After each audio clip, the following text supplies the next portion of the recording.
No long intro for this video. I'm gonna show you how I built this, a tree fort for the company I own, Backyard Fort Co. Ready, set, go. This tree fort is 8 by 14 feet long. It's supported in the front with something called a tri-beam, which are 4 by 6s in a triangular shape, supported with a tab bolt on the top, directly inserted into the tree, and a lag bolt on the bottom. Then there is a tree that goes technically through the middle of the deck. In the back, we're using 6 by 6s and a gusset to support it along the joist. In the back, you can see here we created a second little platform with a ship's ladder up to the back with a door. We switched out. They had originally decided they wanted to do some horizontal railings with some deck boards, but then they moved to do a bit of rope railings, which I really like how that turned out. Up the ship's ladder, there's some small handles at the top to grab onto. Again, this is just a small 3x4 platform, so we could open the door. We like to put a latch on the door and a small handle. As you'll see here, there's a few different windows, shuttered. We do some like magnets as well, so they don't blow open with the wind.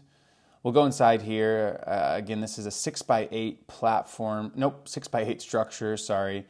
Just to kind of fit the platform size. Wider window on this side. And again, they can kind of close with those magnets, just like so. And then out the front door. These doors are about 32 inches by 5 feet tall. Again, these railings really turned out cool. I bought this rope right on Amazon. It wasn't too expensive, and spaced the holes every 4 inches or so and then strung them through. This is a little walkway that they wanted to kind of be able to explore the backwoods back here, just with a little straight up and down ladder. And this is a bucket and pulley that I always add to most of my forts, just with a little cleat to hook on the rope to. Window in the front with some shutters as well, and then I'll just walk back through the fort.